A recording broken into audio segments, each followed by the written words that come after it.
Question है 3 capacitors of 2 microfarad each are joined together which of the following value of effective capacitance is not possible to get by combination of these 3 capacitor.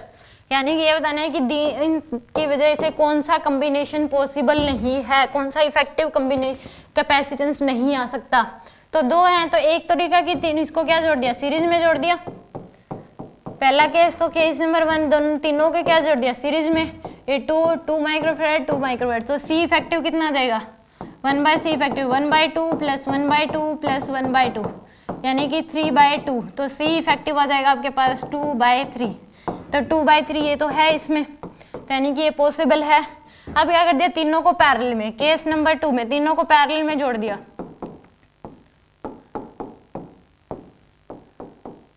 इसमें जोड़ दिया तीनों को parallel में, 2 ये भी 2 और ये 2।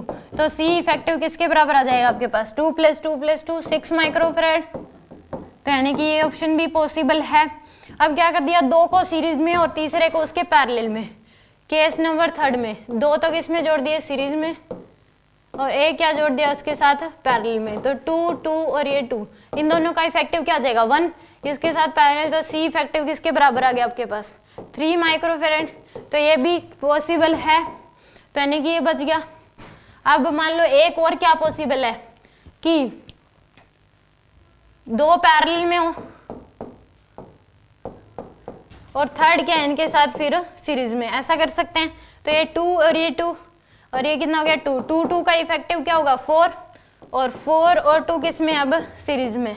तो इनका इफेक्टिव क्या हो जाएगा 1/4 + 1/2। तो 4 एलसीएम ले लो, तो यहाँ से कितना आ जाएगा 1 प्लस में 2 यानी कि 3/4 यानी कि 4/3। सी इफेक्टिव कितना पॉसिबल है 4/3। तो यही आंसर क्या है 5/3 इज नॉट पॉसिबल। आंसर क्या आ जाएगा इसका 3rd, यानी कि आएगा ये पॉसिबल नहीं है इनका सी इफेक्टिव।